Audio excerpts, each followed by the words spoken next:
Pensamiento.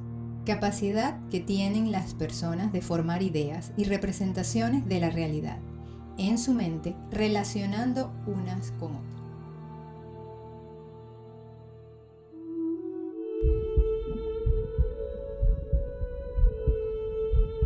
Muy buenos días, queridos exploradores, ¿cómo están? Deseo que estén muy bien y dispuestos a seguir explorando. Hoy el protagonista es el pensamiento, que bien, como dice su definición, es una capacidad de formar ideas, representaciones de nuestra realidad, el mundo, y que esa capacidad está en la mente. Y la mente supuestamente está en el cerebro, pero no me crean, investiguen. Hoy, por tratarse del pensamiento, he decidido que les voy a leer lo escrito, para no dejar ese pensamiento divagando, ya que el tema es un poco, no complicado, pero sí de prestar atención. Entonces me voy a permitir leer cuidadosamente lo que escogí para ustedes. El pensamiento permite a nosotros, los humanos, dar sentido, interpretar, representar o modelar el mundo que experimentamos y hacer predicciones sobre ese mundo, porque es uno de los procesos de reproducción de los seres humanos. ¿Eh? ¿Cómo así, Alejandra? ¿Cómo que es uno de los procesos de reproducción? Les cuento que los seres humanos requerimos para vivir de dos procesos de reproducción diferentes. El proceso biológico de reproducción para tener a nuestros bebés, nuestro organismo, y el proceso de reproducción del juicio, que es el sentido de nuestras vidas. Los animales no requieren de sentido para vivir, los humanos sí. Y es por ello que padecemos de depresiones, suicidios, adicciones, etc., cuando ese sentido se nos pierde o no lo tenemos. Nuestros bebés, al nacer, están libres de pensamientos, es decir, nosotros también al nacer estamos libres de pensamientos. Esa información que traemos, no es en forma de pensamiento. Yo creo que esa información se manifiesta a través de los 5 sentidos y uno más que hay por ahí. Por esta razón, el lenguaje de nosotros como padres es fundamental en la creación de esos pensamientos en nuestro bebé. Somos responsables del proceso de aprendizaje de nuestro bebé y para ello la comunicación es clave. En primer lugar, la comunicación con nosotros mismos, para que esta información fluya coherentemente hacia nuestro bebé. El pensamiento está conformado por juicios y creencias. Recuerdan que de ellos ya hemos conversado. Los juicios y las creencias nos constituyen en el observador que estamos siendo. Pero vamos a ver cómo se clasifican dentro de los héroes del lenguaje. En el episodio anterior les hablé del lenguaje, que va de lo descriptivo a la acción. Y en base a esto les voy a hacer una pregunta. ¿Quién conduce a la acción? ¿La palabra o el mundo? ¿Quién manda? De estas preguntas surgen unas distinciones. Por cierto, esta palabra distinción la aprendí en mis estudios de coaching y me encantó. Primero, cuando la palabra se adecua al mundo, cuando la palabra describe al mundo, el mundo manda. Hablamos del mundo y a eso lo llamamos afirmaciones. Un acto lingüístico, un héroe del lenguaje. Eso también está en los podcasts anteriores. Y estas pueden ser verdaderas o falsas. Es decir, nuestras afirmaciones pueden ser verdaderas o falsas, ya que cada uno de nosotros describe lo que observa, no la realidad, porque somos observadores con distintas informaciones. Es por eso que las afirmaciones se hacen siempre dentro de un espacio de distinciones ya establecidos o de testigos. Les voy a dar unos ejemplos de afirmaciones. La pared es blanca.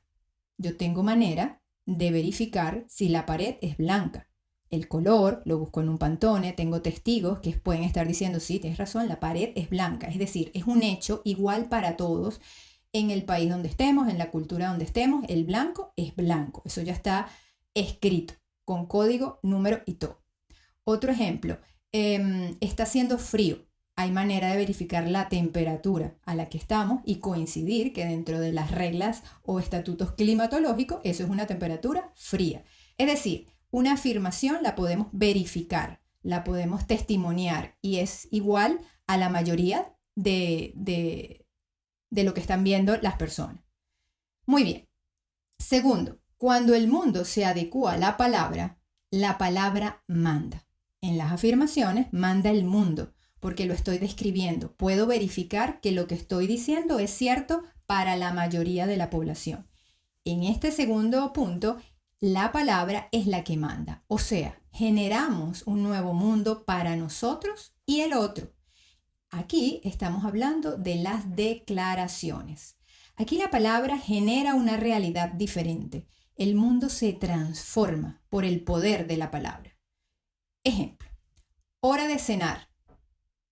La hora de cenar puede ser para mi familia a las 7, para tu familia a las 8, para otra familia a las 9. Es decir, que lo que va a ocurrir va a depender de mi palabra. La hora de cenar la decido yo.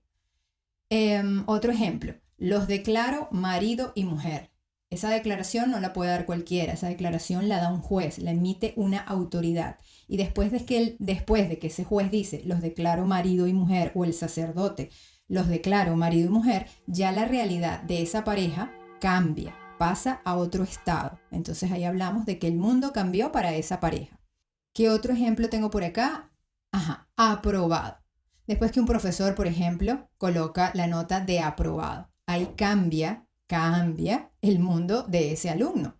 Es muy distinto antes de estar aprobado, no lo sabía. Una vez que está aprobado ya cambia su mundo, tiene otra posibilidad. Cuando un juez dice inocente o culpable, ahí después de su sentencia está la realidad de esa persona, el mundo de esa persona va a cambiar. Puedes ver televisión. También decido su posibilidad. Mi palabra va a cambiar la realidad que va a vivir esa persona después que yo le diga, vas a ver televisión. Crear una nueva compañía. Antes de no crearla, tengo un mundo. Después de crear una compañía, pues vamos a tener otro mundo de posibilidades de lo que genere tener una compañía. Contratar o despedir a alguien.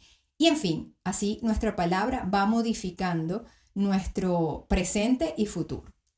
Las declaraciones, estas últimas, están relacionadas con el poder, con los dioses. Hágase la luz se hizo.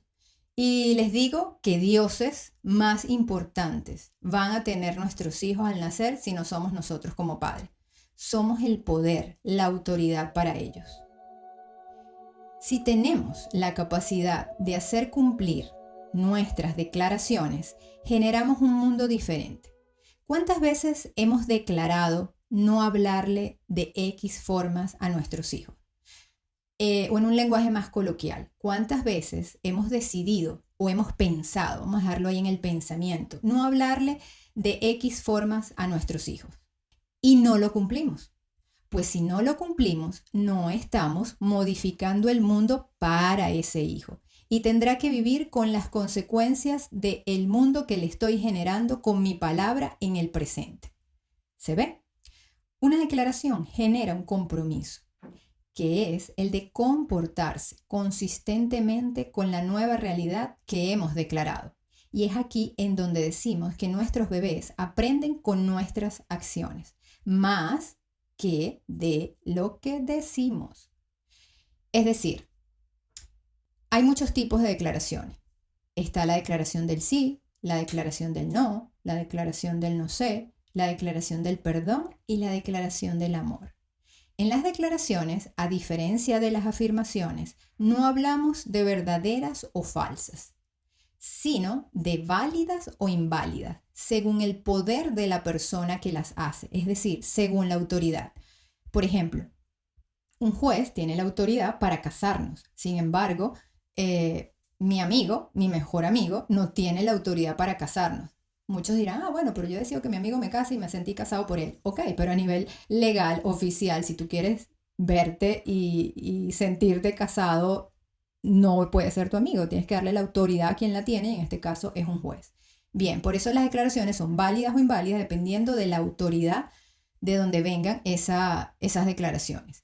Insisto una vez más en ir tomando conciencia del poder que tenemos ante nuestros hijos a través del lenguaje, el cual representa el mundo que ese niño ve y vive.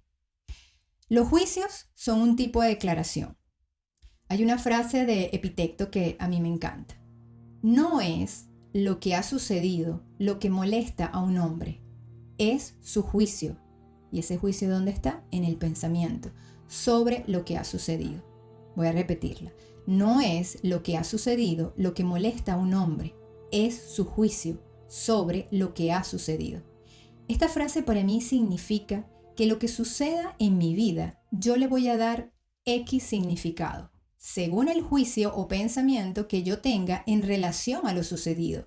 Y eso va a depender, como lo he dicho, de mi información, de mi historia, de mis heridas.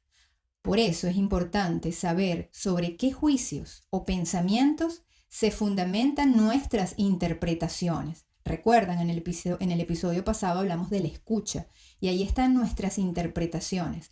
La forma como interpretamos lo que escuchamos va a depender de esos juicios que están en nuestros pensamientos, ya que eso va a determinar la forma en que percibimos la magnitud de un suceso. Les voy a dar un ejemplo de una interpretación fundamentada en un juicio que viene de una información X. Por ejemplo, me cuesta pedirle ayuda a mi hermano porque yo siento, por mi información, por mi herida, que lo voy a fastidiar. Esa es la información que yo tengo, no precisamente conscientemente. Esto es un supuesto de lo que está hablando ese inconsciente que está por ahí guardado. No es la realidad. Entonces, me atrevo a pedirle ayuda y mi hermano, antes de contestarme, se restriega los ojos, se toca así, se frota los ojos. Inmediatamente hago mi juicio. A mi hermano le da fastidio ayudarme. Pero en realidad mi hermano se restregó los ojos porque tenía horas frente a la computadora y los ojos los tenía cansados. Sin embargo, yo utilicé la acción de mi hermano para alimentar mi juicio de que mi hermano le fastidia ayudarme. ¿Comprenden con este sencillo ejemplo cuántas veces no hemos estado ante situaciones en donde tenemos un pensamiento previo, yo diría un prejuicio, y digo, no, es que yo sé que me va a decir que no? Sí, yo sé, porque sí, soy una fastidiosa para él. Y ocurre que, bueno, en ese momento, no sé, él estaba pensando, o esa persona está pensando en X cosa que no tenemos ni idea porque no estamos en su pensamiento, y tuvo un gesto. Pero el gesto no tiene que ver con nosotros. Sin embargo, como estamos enganchados con nuestra conversación privada, entonces decimos, es conmigo, no, es que yo sabía, es que yo soy un fastidio para él. Y así comienza a hilarse una maraña, un vestido, un closet, un ajuar de malos entendidos en nuestras relaciones. Entonces, ojo, atención ahí con nuestro lenguaje, con nuestros pensamientos cuando estemos delante de nuestros pequeños. Muy bien. Mis juicios y creencias entonces se comienzan a anclar en mi memoria desde temprana edad. Como padres, teniendo el aprendizaje de los actos lingüísticos, de esos héroes del lenguaje, entre ellos los juicios, que son una declaración, entonces vamos a comenzar a ser cuidadosos y responsables de lo que le mostramos a nuestros hijos, porque esos serán los juicios y creencias que ese pequeño va a tener de adulto, los cuales estarán en coherencia o en incoherencia con él. Eso va a depender del camino. Los cuales estarán pero tan anclados que ni siquiera se pase por la posibilidad de que solo es un juicio, una forma de ver, y ni siquiera se cuestionen que hay o existe otra posibilidad desde el adulto que están siendo. Cuidar ese comienzo es la clave, porque como una vez escuché de un maestro de mi vida, como comienza, perpetúa. En ignorancia, claro, y en el buen significado no, porque ya vimos la diferencia de significado y concepto. Vámonos al concepto. Concepto de ignorancia. Desde esa ignorancia, que es no saber, podemos cometer muchos errores. Si hacemos el alto y trabajamos para salir de esa ignorancia e ir a la conciencia, entonces cambiamos el rumbo, cambiamos el mundo y no perpetúa. Si yo les digo, nuestros juicios van a regir la existencia de nuestros hijos, Uy, entonces seríamos más cuidadosos, ¿cierto? Con la autoestima, la identidad y la libertad de nuestros hijos. Nos surgirían las siguientes preguntas. ¿Los queremos independientes o los queremos dependientes de nosotros? Cuando sean adultos los vemos como dependientes de sus relaciones, ya sean personales o laborales, en donde necesitarán la validación de los demás para guiar sus acciones, decisiones u omisiones, o los queremos independientes. Ahí dejo esas preguntas. Los juicios o pensamientos son la raíz, la semilla del sufrimiento humano. Como padres debemos aprender a diferenciar los juicios de afirmaciones. ¿Para qué? Para no entrar en errores de comparación, de generalización con las palabras, esa que les mencioné en el episodio pasado, como por ejemplo nunca, jamás, siempre, siempre dejas la ropa tirada, nunca te comes nada, aprende a tu hermana, ella sí es ordenada. ¿Ordenada en relación a qué o a quién?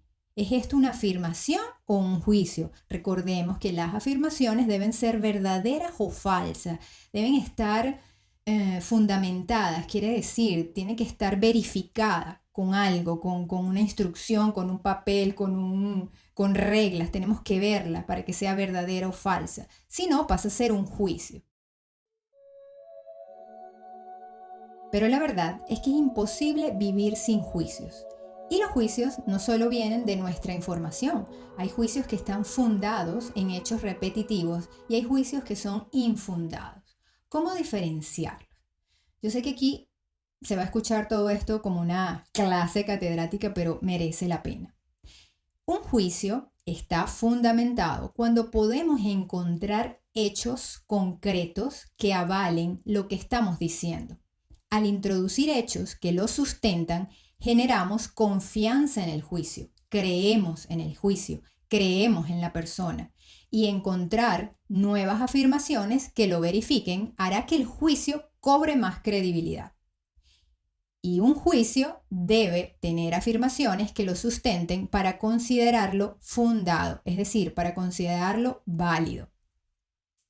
Si no podemos proporcionar afirmaciones que sostengan al juicio, el juicio es infundado, es decir, no tiene credibilidad. La cantidad de afirmaciones dependerá del juicio emitido.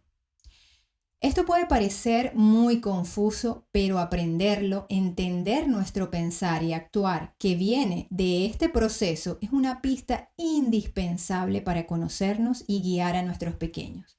¿Cuántos juicios y creencias hemos comprobado, aceptado, sin ni siquiera cuestionarlo? Sin ni siquiera cuestionarnos el para qué me sirve, si me gusta, si va conmigo, si estoy bien con él, si es lo que quiero que mi hijo crea o piense.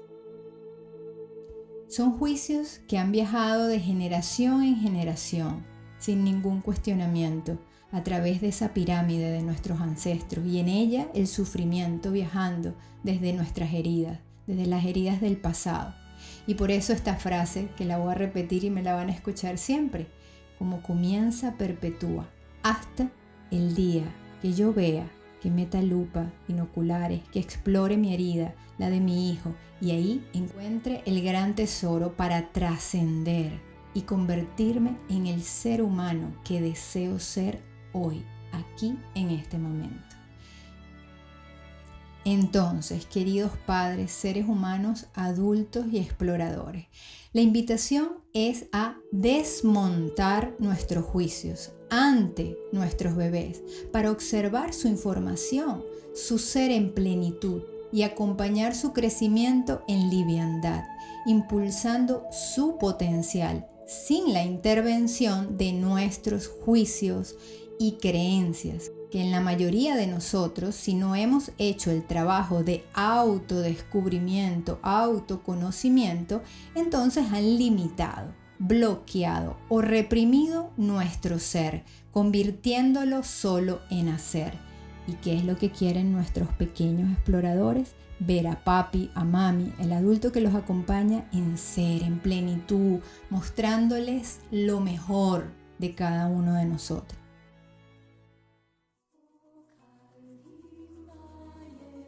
hasta aquí, queridos exploradores, este maravilloso episodio que para mí es un regalo. Escucharlo, reescucharlo es la invitación. Puede escucharse denso, puede parecer una clase, pero de verdad los invito a quedarse, a tomarse el tiempo de entender esta gran diferencia entre afirmaciones y juicios.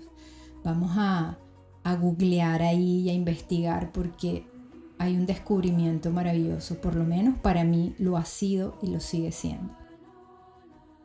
Los espero en el siguiente episodio, que será el número 9, para completar una serie de yo lo llamaría de teoría, ¿sí? Una especie de teoría que nos va a permitir del 9º en adelante de tener conversaciones fluidas, prácticas, de cómo llevar todo ese conocimiento que hemos escuchado a través de estos 8 podcasts, próximamente 9, a cómo llevar eso a nuestra vida práctica. Me permitiré contarles más de mi vida, el día a día, de lo que hago, de lo que me pasa y qué hago con lo que siento y esas emociones. Para tener lo que realmente me gusta, chismearle de mis monólogos y de lo que va ocurriendo en mi vida. Pues bien, queridos exploradores, un besito, los quiero y hasta el próximo episodio número 9. Chao.